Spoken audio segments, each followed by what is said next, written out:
Hello guys, how are you? Welcome back to your own YouTube channel, IELTS Updates and Recent Exams. For more updates related to our recent IELTS exam writing task topics, listening, reading, practice test on daily basis. Subscribe for more videos for everyday listening practice test. Join today to achieve your dream score. Please hit the like and subscribe button. Press the bell icon for the upcoming notifications. Don't forget like, subscribe and share my YouTube channel and my Facebook page, IELTS Updates and Recent Exams. Now look at Part 1. You will hear a conversation between two students about buying a used car. First, you have some time to look at questions 1 to 6.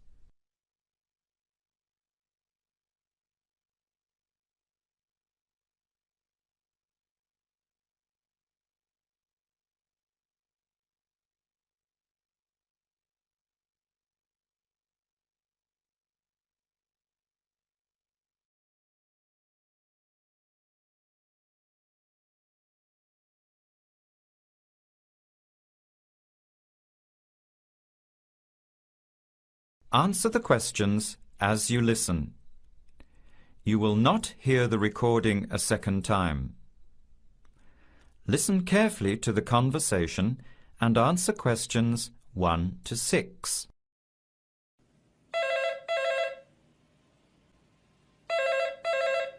Hello, Hello, can I speak to Eleanor, please? this is Eleanor speaking. Hi, my name is Jan. I'm calling about the car that was advertised on the notice board in the Student Union building. Is it still for sale? Yes, it is. Your ad says it's a 1985 Celica, in good condition. It's old, but it has been well looked after. My family has had the car for 10 years. I'm just the third owner and my mother had it before me, so we know its history. We've got all the receipts and records. It's had regular maintenance and the brakes were done last year. It runs really well but looks its age. Why are you selling it, by the way? Well, I'm going overseas next month to study.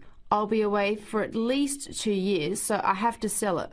Unfortunately, it's been a good car. You want $1,500, is that right? I was asking $2,000, but since I need to sell it quickly, I've reduced the price. Would you like to come and take it for a drive? I don't live far from the university. Yes, I'd like to have a look. What time would suit you? Any time this evening is fine. Well, I finish classes at 6 o'clock. How about straight after that? Say 6:30? Great, I'll give you directions. When you leave the main gate of the university, turn left on South Road and keep going until you get to the Grand Cinema. Take the first right, that's Princess Street. I'm at number 88 on the right. So it's 80 Princess Street.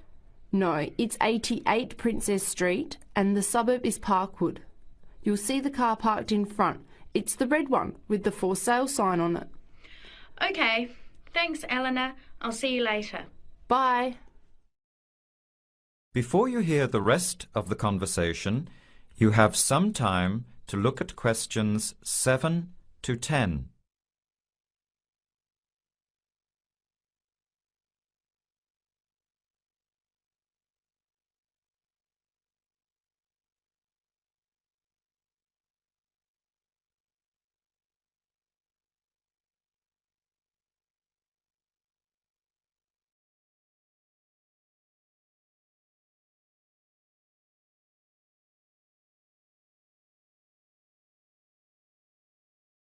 Later that day, at the university, Jan meets up with her friend Sam and tells him about the car.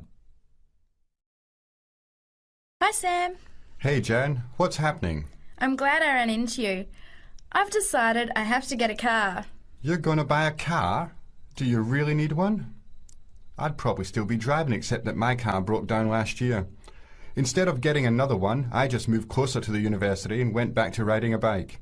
Better for the environment, better for my health, and I save a lot of money. Did it really cost that much? Well, when you think of registration, insurance, rising petrol costs, parking plus maintenance and repairs, it adds up. I know it's going to be expensive, but I really need my own transportation. It takes half an hour by bus each way to university as it is. But now I'm working at night in the city. There's no way I want to hang around waiting for a bus late at night, then walk 3 blocks home alone.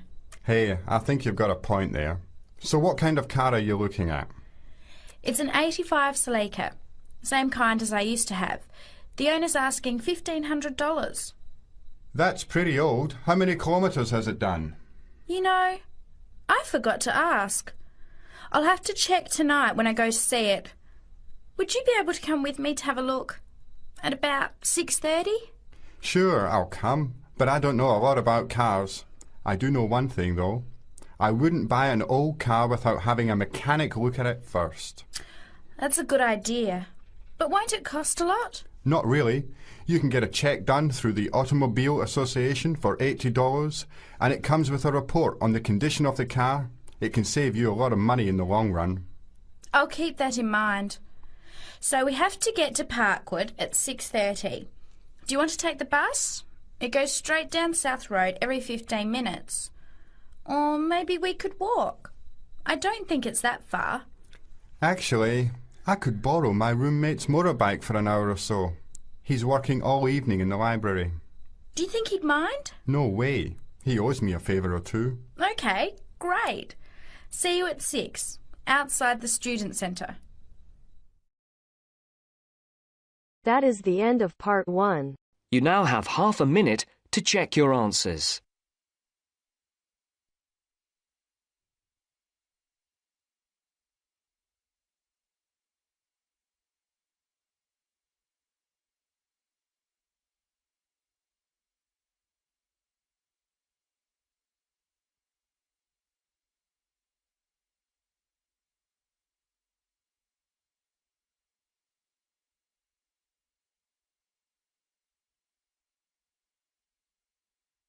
Now turns to part 2.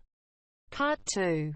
You will hear a conversation between a student, Dave, and his tutor about a project that Dave has done about work placements. First, you have some time to look at questions 11 to 15.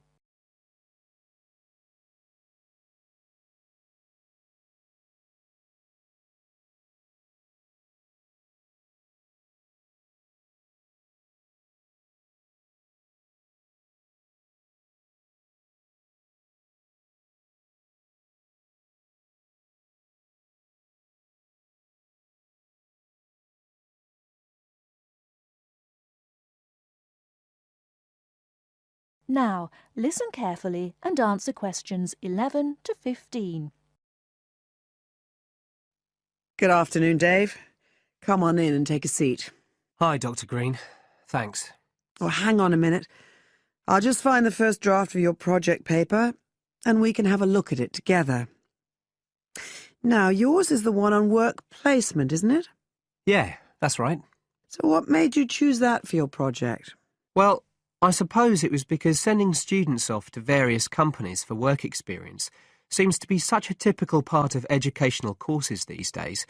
I mean, even school kids get to do it. But I felt everyone just kind of assumes it's a good thing. And I guess I wanted to find out if that's the case. But you don't look at schools or colleges, right? You've stuck to university placement schemes. Yeah, well, I quickly found that I had to limit my research. Otherwise, the area was just too big. Do you think that was okay? I think it's very sensible, especially as the objectives might be very different. So how many schemes did you look at? Well, I sent out about 150 questionnaires altogether. 50 of each to university authorities, students and companies. And I got responses from 15 educational institutions and 30 students in 11 individual companies. Great. That sounds like a good sample.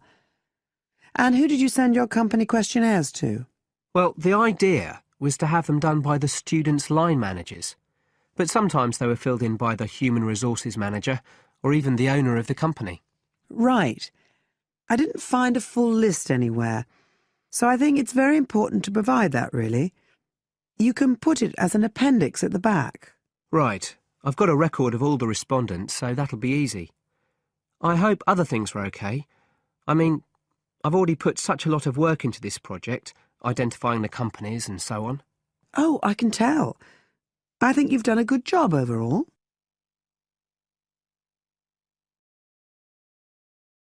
Before you hear the rest of the talk, you have some time to look at questions 16 to 20.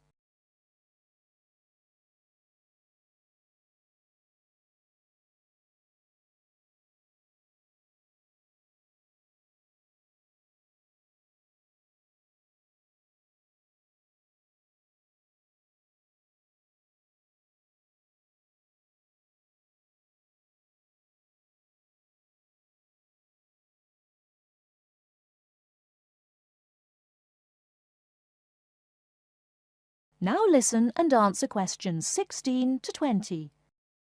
I thought your questionnaires were excellent, and you'd obviously done lots of background reading. But there were a few problems with the introduction. First of all, I think you need to make some slight changes to the organisation of your information there. At present, it's a bit confused. OK. What did you have in mind? Well, you write quite a bit about work placement in general, but you never explain what you mean by the term. So you think I should give a definition? Exactly. And the introduction is the place to do it. And then, look, you start talking about what's been written on the topic, but it's all a bit mixed up with your own project. So do you think it would be better to have two sections there, like a survey of the literature as the introduction, and then a separate section on the aims of my research? I do. You can include your methods for collecting data in the second section too. It would be much clearer for your reader. You know, establish the background first, then how your work relates to it. It would flow quite nicely then. Yes, I see what you mean. Anyway, moving on. I like the way you've grouped your findings into three main topic areas. Well, it became very obvious from the questionnaires that the preparation stage was really important for the whole scheme to work. So I had to look at that first. And I found a huge variation between the different institutions, as you saw. I was wondering if you could give a summary at the end of this stage of what you consider to be the best practice you found. I think that would be very helpful. Right, I'll just make a note of that. What did you think of my second set of findings on key skills development? For me, this is the core of my whole project, really. And you've handled it very well. I wouldn't want you to make any changes. You've already got a nice final focus on good practice there. Thanks. Right. Now, I think the last part, which deals with the reasons why students don't learn... What, the constraints on learning chapter? Yes, that's the one. I think you need to refer to the evidence from your research a bit more closely here. You know, maybe you could illustrate it with quotations from the questionnaires, or even use any extracts from a student diary if you can, and refer back to what you've written about good practice. That is the end of part 2. You now have half a minute to check your answers.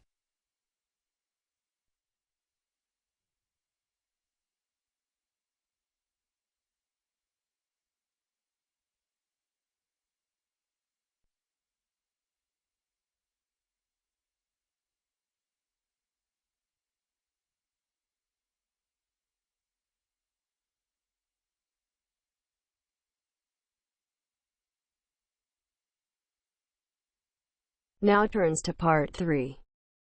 Part 3. You are going to hear an interviewer who is interviewing Alan.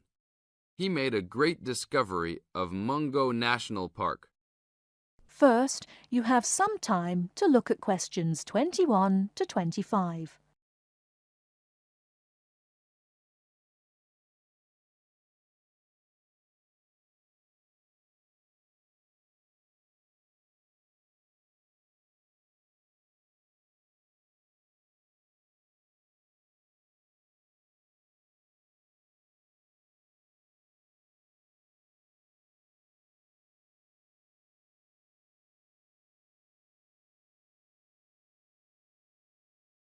Now listen carefully and answer questions 21 to 25. An event occurred in 1996 over a period of 3 days that attracted considerable attention at the time and led to a new find in Mungo National Park, which is the focal point of the Willandra Lakes World Heritage Area in New South Wales, Australia. I talked to Alan Moore, the organizer of this trip, about his experience. Alan, what was the purpose of your trip? Well, as you know, I love the outback and lead tours of people wanting to go into more remote parts of the country. However, I thought it was time for me too to have a holiday. So I packed up my family and we went to Mungo National Park. Why did you choose this location? It holds a record of Aboriginal life stretching back over 40,000 years. And of course, I wanted my young kids to be amazed by the main feature of the park, the remarkable Walls of China, as they're called, where wind and water erosion have exposed this long history. I see. What was the weather like? It was unusual for that time of year. The rain was just one continual downpour after another. We were always soaked to the skin. So we decided to cut our holiday short and only stayed 3 days in the end. However, it was eventful. The obvious problem was to get back to the nearest town, a small place called Burunga. But the dirt roads out there are always impassable after rain, so we settled down for a long, wet wait in the park. We didn't really mind because the scenery was so interesting. However, the kids wandered away without our noticing, and eventually we realized they must be lost. So we used our two-way radio to contact the park rangers and the police, and a helicopter was sent. Luckily, the kids were found within a few hours, but they'd made an important discovery.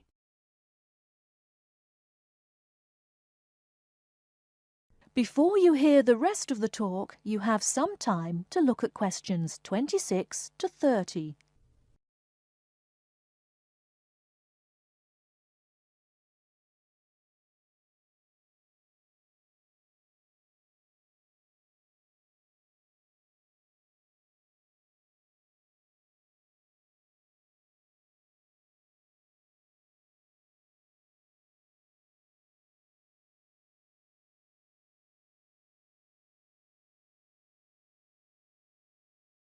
Now listen and answer questions 26 to 30.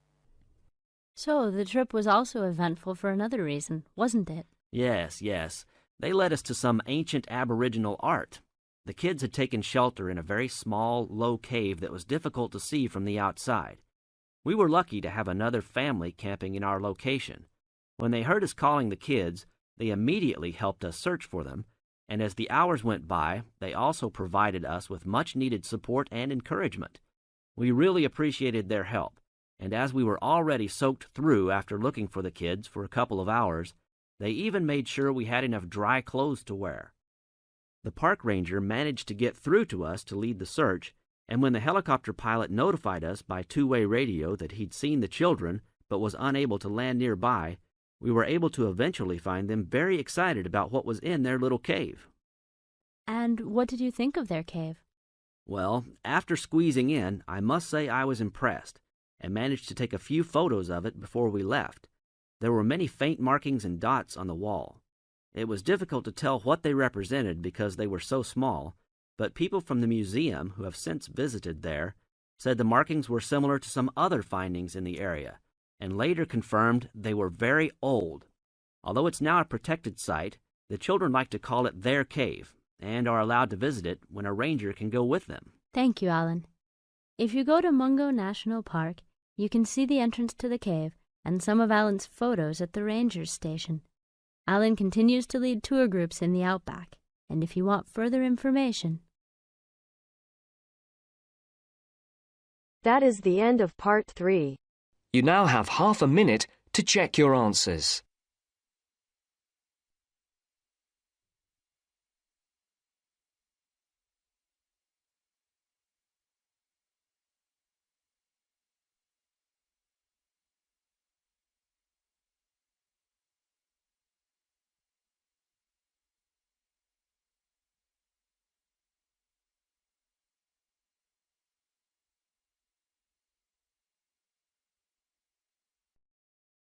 Now turns to part 4. Part 4. You will hear a talk on the topic of time perspectives. First, you have some time to look at questions 31 to 40.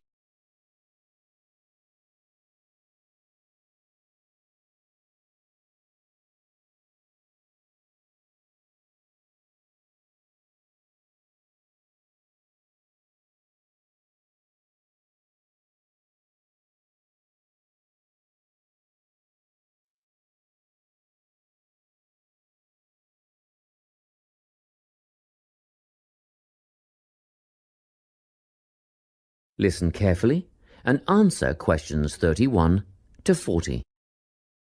Today, I'm going to be talking about time.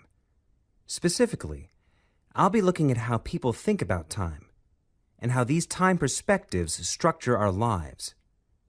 According to social psychologists, there are 6 ways of thinking about time, which are called personal time zones. The first 2 are based in the past. Past positive thinkers spend most of their time in a state of nostalgia, fondly remembering moments such as birthdays, marriages, and important achievements in their life. These are the kinds of people who keep family records, books, and photo albums. People living in the past negative time zone are also absorbed by earlier times, but they focus on all the bad things, regrets, failures, poor decisions. They spend a lot of time thinking about how life could have been. Then, we have people who live in the present.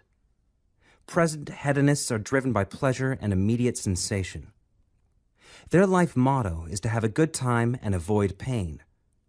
Present fatalists live in the moment too, but they believe this moment is the product of circumstances entirely beyond their control. It's their fate, whether it's poverty, religion, or society itself. Something stops these people from believing they can play a role in changing their outcomes in life. Life simply is, and that's that. Looking at the future time zone, we can see that people classified as future active are the planners and go-getters. They work rather than play and resist temptation. Decisions are made based on potential consequences, not on the experience itself. A second future-orientated perspective, future fatalistic, is driven by the certainty of life after death and some kind of a judgment day when they will be assessed on how virtuously they have lived and what success they have had in their lives. Before you hear the rest of the talk, you have some time to look at questions.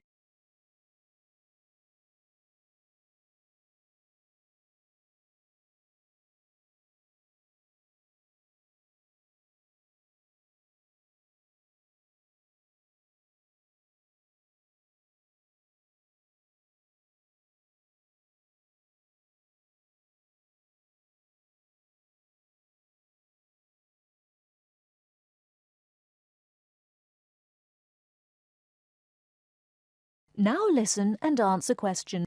Okay, let's move on. You might ask, how do these time zones affect our lives?